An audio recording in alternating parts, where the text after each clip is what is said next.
रो में लाके ऐड कर रहे हैं, जिस रो के एलिमेंट को चेंज कर रहे हैं, उसी रो में अगर कुछ मल्टीप्लाई कर रहे हैं तो बाहर उस नंबर से डिवाइड करना होगा। ये हो गया। दूसरी प्रॉपर्टी कि इस तरह का ऑपरेशन हम लोग मैक्सिमम 2 रो में कर सकते हैं, एक रो को ओरिजिनल छोड़ देना होगा। तीसरी बात कि डिवाइड सिर्फ किसका होगा, जिस रो में काम करते हैं उसमें जो मल्टीप्लाई, दूसरे रो में जो मल्टीप्लाई डिवाइड करते हैं उससे मल्टीप्लाई करते हैं, वो बाहर डिवाइड नहीं करना है। यहां पर अभी मैंने रो के लिए कहा, इसी तरह से कॉलम के लिए भी हो सकता है, क्योंकि हमने शुरू में ही पहला प्रॉपर्टी हमारा क्या था, रो और कॉलम को इंटरचेंज करने से कोई वैल्यू में फर्क नहीं पड़ता है। तो जैसा प्रॉपर्टी रो में अगर हम इसको इंटरचेंज कर देती है, कहां दिखने लगे, कॉलम में, तो यही सेम चीज ये प्रॉपर्टी क्या हो जाएगा, कॉलम वाला हो जाएगा। तो जैसा प्रॉपर्टी रो के लिए सही है वैसा ही कॉलम के लिए भी। तो कॉलम में अभी हम लोग रो में कैसे ले रहे थे, ऐसे ऐसे, ये ऐसे ऐसे ऐड हो रहा था, कॉलम में ऐसे ऐसे आएगा। ठीक, जैसे मान लो कॉलम में अभी हम लोग रो वाला काम किए हैं, A B C D E F G H K, इसमें L से, इसमें M से, इसमें N से मल्टीप्लाई, ये अपना ध्यान में रखने के लिए किया है, ये लिखने का जरूरत नहीं है। बाहर किसे डिवाइड किया, L से, और M और N से डिवाइड नहीं करना, अगर नहीं यहां और L रहेगा तो नहीं होगा। मान लो ये डिटर्मिनेंट है मेरा A B C D E F G H K। हम क्या करना चाहते हैं, कॉलम 1 के एलिमेंट में कॉलम 2 के एलिमेंट को कॉलम 1 में क्या चेंज करना चाहते हैं, तो लिखना पड़ेगा किसमें चेंज कर रहे हो, कॉलम 1 में। कॉलम 1 में क्या कर रहे हैं, कॉलम 2 को कॉलम 2 में 5 से मल्टीप्लाई करते हुए और कॉलम 3 में 7 से मल्टीप्लाई करते हुए घटाओ। कॉलम 1 कौन है भाई, कॉलम 1 ये है। कॉलम 2 में क्या से मल्टीप्लाई कर रहे हैं, 5 से। कॉलम 3 में क्या से मल्टीप्लाई कर रहे हैं, 7 से। तो A यहां से 5 से 5 प्लस कर रहे हैं, प्लस 5 इंटू B, इसको माइनस कर रहे हैं, -7C। फिर D, इसमें 5 से 5E, ये -7। फिर यहां पर G, कॉलम 1 चेंज हो रहा है, इसमें क्या से 5 से, प्लस 5H, इसमें माइनस करना 7। बाकी जो सेकेंड कॉलम, थर्ड कॉलम है वैसे रहेगा, B E H C F K। ठीक है,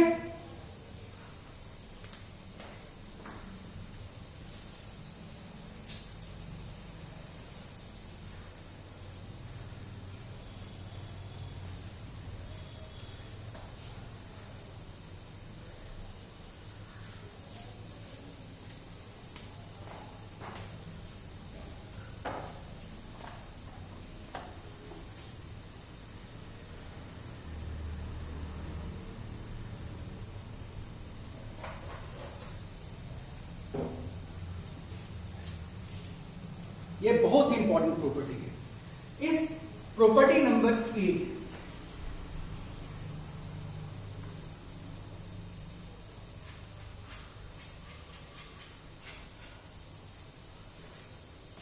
ये प्रॉपर्टी हम लोग अपने हिसाब से लेते हैं। बेसिकली ये जो इसके पहले वाले प्रॉपर्टी में हम लोग सीखे कि किसी भी रो में दूसरे रो के एलिमेंट को लाके ऐड कर सकते हैं, सब्ट्रैक्ट कर सकते हैं या कुछ भी कर सकते हैं।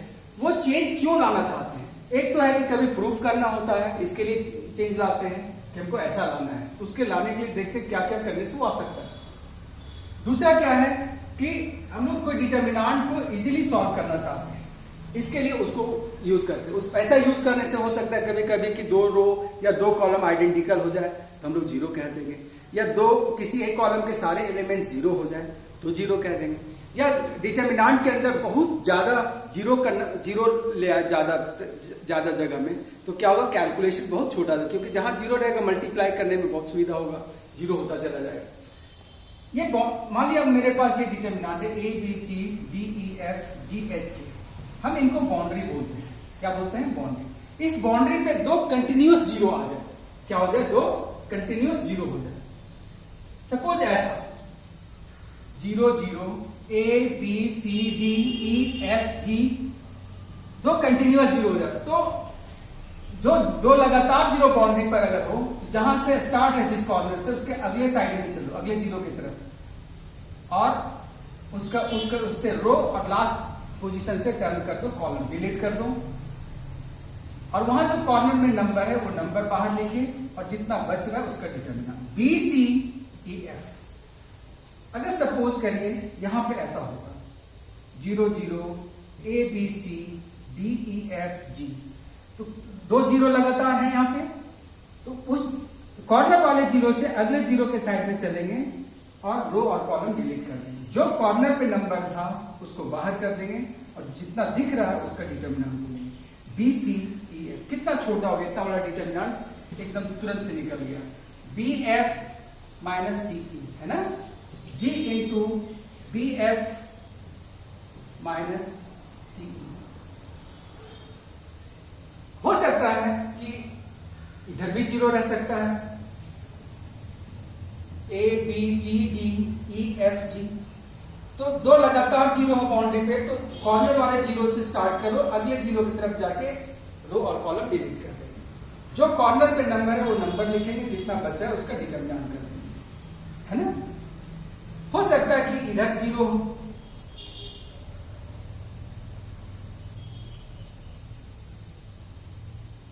इस कॉर्नर, ये 2 लगातार जीरो है, इस कॉर्नर से जीरो स्टार्ट है, अगले जीरो की तरफ चलेंगे और रो और कॉलम डिलीट कर देंगे। कॉर्नर पे जो नंबर है उसको बाहर करेंगे, जितना दिख रहा है उसका determinant C D F G. हो सकता है कि यहां पे हो A B C D E F G, यहां पे 2 लगातार जीरो है, इस जीरो से अगले जीरो की तरफ चलेंगे और वो एलसीएम में कट जाएगा। कॉर्नर में कौन था, सी, सी बाहर आ जाएगा, क्या बच गया, डी ई एफ जी। तो जो अभी प्रॉपर्टी हम लोग जब इसके पहले वाला प्रॉपर्टी पढ़े हैं, उस प्रॉपर्टी का यूज ज्यादातर हम लोग यही काम के लिए करेंगे, 2 जीरो लाना चाहेंगे बाउंड्री पे, तो उससे क्या होगा, वो डिटर्मिनेंट बहुत जल्दी ही तुरंत ही बन जाएगा। Property number 3। और भी बहुत सारे प्रॉपर्टीज हैं, हम लोग कुछ क्वेश्चंस के जरिए इसको देखते हैं।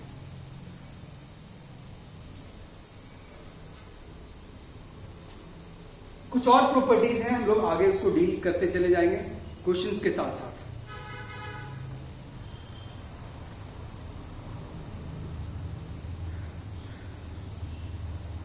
वन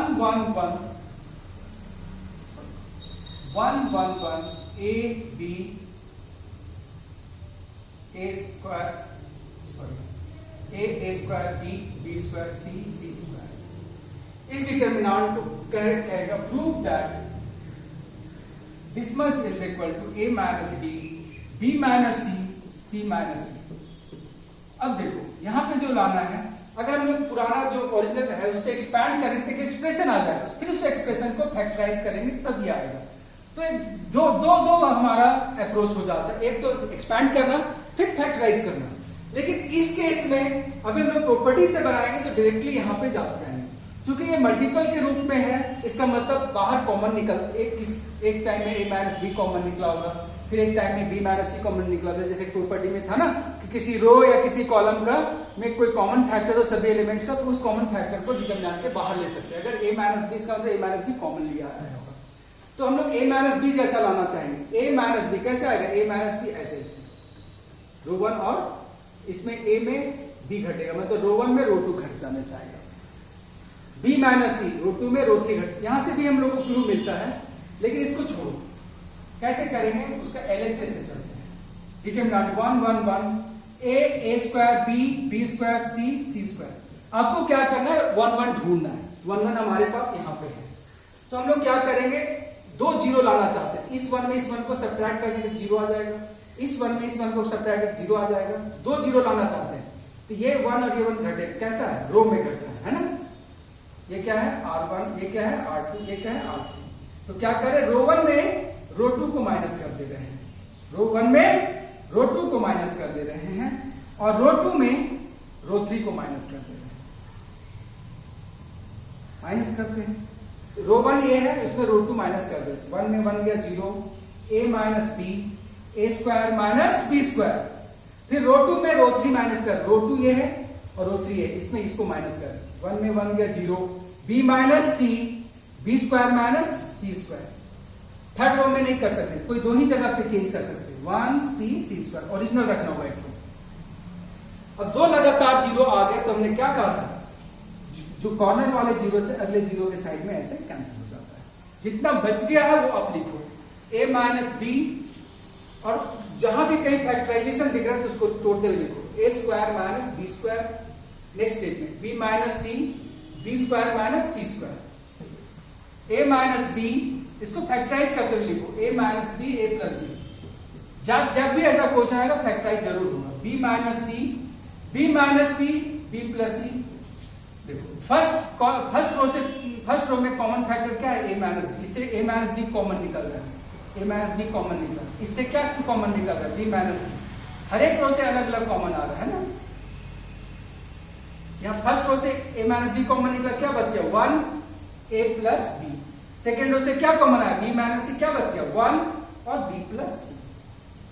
अब लास्ट में वो डिटर्मिनेंट फाइंड कर देना, 2/2 का cross multiplication, b plus C minus a plus b और b cancel, a minus b, b minus c, c minus a, that is RHS, है ना।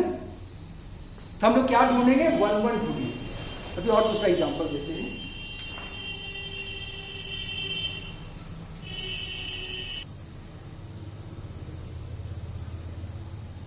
यहां पे कुछ डिटरमिनेंट्स हमने लिखे हैं। अभी हमने आपको कहा था कि 1 1 ढूंढो, चाहे 1 1 ऐसे होगा, चाहे 1 1 ऐसे होगा। कोई जरूरी कि ये फर्स्ट ही कॉलम में हो या फर्स्ट ही रो में हो, कहीं भी हो सकता है, पर हम लोग 1 1 पहले ढूंढेंगे। अभी मेरे एग्जांपल्स होंगे जिसमें 1 1 है। इसके पहले वाले एग्जांपल में 1 1 फर्स्ट कॉलम में था, यहाँ 1 1 यहाँ पे है, यहाँ 1 1 यहाँ पे है, यहाँ पे 1 1 रो में भी है, रो में भी है और कॉलम में भी है। तो 1 1 है किसी रो में या किसी कॉलम में होना चाहिए तब के क्वेश्चंस को बनाने के। फर्स्ट वाला क्वेश्चन लेते हैं, इवैल्यूएट करना है। 1 1 1 alpha beta gamma, beta gamma, gamma alpha और अल्फा बीटा। हम लोग क्या चाहते हैं, दो लगातार जीरो चाहते हैं। तो जीरो आने के लिए सेम में सेम चीज घटेगा तब। तो यहां देखो 1 में 1 घटेगा, हाँ यह है क्या कॉलम 1, यह है कॉलम 2, ये कॉलम 1 में कॉलम 2 घटेगा, कॉलम 1 में कॉलम 2 घटाते रहे, कॉलम 2 में कॉलम 3 को सब्ट्रैक्ट कर दे रहे हो। तो 1 में 1 जाएगा जीरो, दो लगातार जीरो आ जाएंगे। कॉलम 1 में कॉलम 2 सब्ट्रैक्ट करें, कॉलम 1 में कॉलम 2, 1 में 1 गया zero, alpha minus beta, beta gamma minus gamma alpha. फिर कॉलम 2 में कॉलम 3 माइनस हो रहा है, 1 में 1 गया zero, beta minus gamma, gamma alpha minus alpha beta. Third column यूं ही रहेगा, 1 गामा अल्फा बीटा। हम क्या देख रहे हैं, दो लगातार जीरो हैं, तो दो लगातार जब जीरो बाउंड्री पे आते हैं कॉर्नर से अगले जीरो की तरफ चलते हैं और उसमें रो और कॉलम डिलीट कर देते हैं। क्या बच गया मेरे पास, बच गया है alpha minus beta, beta minus gamma. यहां से दोनों में से क्या कॉमन आएगा, gamma, beta minus alpha, factor बनाना है, बीटा माइनस अल्फा। इन दोनों से क्या कॉमन आएगा, alpha, gamma minus beta. Common आना चाहिए, ध्यान हमेशा रहना चाहिए। यहां alpha minus beta, beta minus alpha, इसमें माइनस कॉमन लेंगे तो अल्फा माइनस बीटा बन जाएगा, सेम हो जाएगा। Alpha minus beta minus gamma, alpha minus beta, beta minus gamma, minus common ले लिया अल्फा, क्या बन गया, बीटा माइनस गामा। अब इस कॉलम से कॉमन, पहले रो में कॉमन आया था, कॉलम से कॉमन आ रहा है, इससे क्या कॉमन निकल रहा है, अल्फा माइनस बीटा, पूरे से आ रहा है कॉमन, इससे भी कॉमन आ रहा है, क्या कॉमन आ रहा है, बीटा माइनस गामा। अब अगर अल्फा माइनस बीटा कॉमन लेते हैं, क्या बच गया, 1 माइनस गामा। यहां बीटा माइनस गामा इस कॉलम से कॉमन लिए, क्या बच गया, 1 और minus alpha, alpha minus beta, beta minus gamma. अब इसको डिटरमिनेंट तोड़ देंगे 2/2 का, minus alpha minus minus gamma, alpha minus beta, beta minus gamma, ये माइनस प्लस हो जाएगा, gamma minus alpha.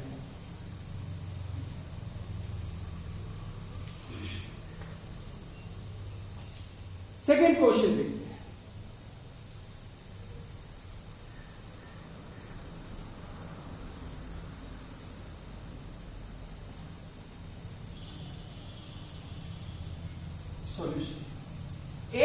Plus 2a, 2a plus 1 1, 2a plus 1, a plus 2 1, 3 3 1। हम लोग इस 1 में इसको घटाएंगे। ये वाला 1 कहाँ है? रो 1, ये कहाँ? रो 2, ये कहाँ? रो 3, है ना। तो रो 1 में रो 2, 1 माइनस 1 करेंगे 0, फिर इस 1 में इसको घटा देंगे तो 0, दो लगातार 0 आ जाएंगे। तो रो 1 में माइनस कर रहे हैं रो 2 को, रो 1 में रो 2 को, और रो 2 में, इस रो 2 में रो 3 को माइनस कर देंगे।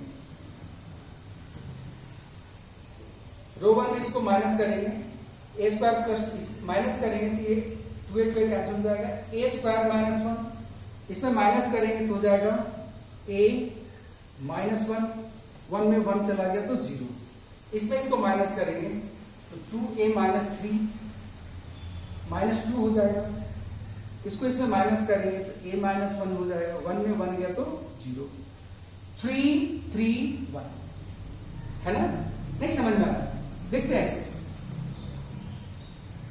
रो 1 में इसमें रो 2 को माइनस कर दें, a स्क्वायर प्लस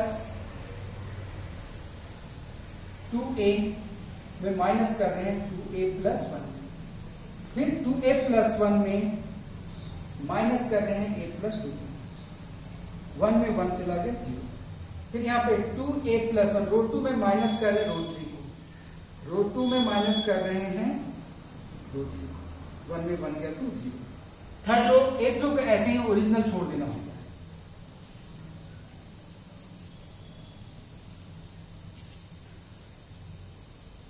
क्या हो गया?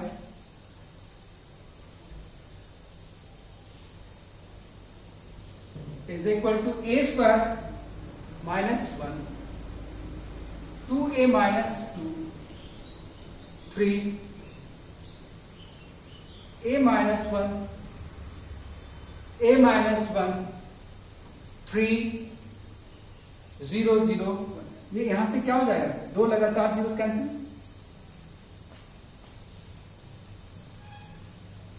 इसको लिख सकते हैं हम लोग a minus 1 into A plus 1, A square minus B square में a माइनस 1 फैक्टराइज जरूर करने की कोशिश करेंगे आप लोग। a 2 common, a minus 1, a minus 1। देखो इस रो से क्या कॉमन आ रहा है? a माइनस 1 पूरे से, इस रो से भी क्या कॉमन आ रहा है? a minus 1। तो यहां से a माइनस 1 कॉमन निकल गया, क्या बच गया? a प्लस 1 और 1। इसमें से a माइनस 1 कॉमन निकल, क्या बच गया? 2 और 1। a माइनस 1 का square, cross multiplication, a plus 1 minus 2, a minus 1 का स्क्वायर, यहां से भी a माइनस 1 ही आएगा, है ना। इस तरह से क्या बन गया? a माइनस 1 का क्यूब। ये जो हम लोग सॉल्व कर रहे हैं विदाउट एक्सपैंडिंग, वहां क्वेश्चन में लिखा रहेगा विदाउट एक्सपैंडिंग।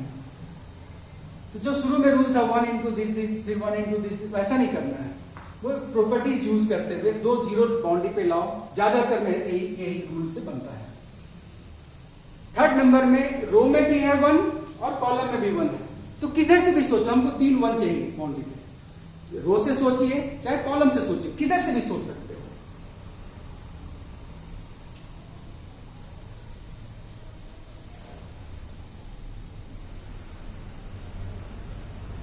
थर्ड नंबर क्या है? 1 1 1 1 1 प्लस एक्स 1 1 1 1 प्लस वाई। रो से भी सोच सकते हैं, कॉलम से। यहां भी है 1, यहां भी 1 है, दो जीरो चाहिए। कॉलम से सोचते हैं, कॉलम 1 कॉलम 2 कॉलम 3, कॉलम 1 में कॉलम 2 माइनस किया, कॉलम 2 में कॉलम 3 माइनस किया, कॉलम 1 में कॉलम 2 को माइनस, 1 में 1 का 0, इसमें माइनस करेंगे क्या आ जाएगा? 1 माइनस 1 प्लस एक्स, क्या बच जाएगा? माइनस एक्स बचेगा, है ना। 1 में से 1 गया 0। कॉलम 2 में कॉलम 3, कॉलम 2 में कॉलम 3 माइनस, 1 में 1 गया 0, इसमें से ये 1 माइनस होगा, क्या आएगा? 1 प्लस एक्स माइनस 1, क्या बच जाएगा? एक्स बचेगा। फिर यहां 1 में माइनस होगा 1 प्लस वाई, क्या आएगा? माइनस वाई आएगा, है ना। 1 1 1 प्लस वाई, दो लगातार 0 मिल गए हैं। यस, इस कॉर्नर से अगले कॉर्नर की तरफ जाएंगे, क्या हो जाएगा? बोलो भाई। कॉर्नर में कौन था? 1 बाहर, 1 को लिखने का जरूरत है। Minus x x 0 minus y, यहाँ कॉमन आ रहा है बट सीधा तोड़ दो, x y minus 0 that is equal to x y. अब हम लोग कुछ एग्जांपल्स लेंगे जिसमें 1 1 नहीं होंगे, तो क्या सोचना है,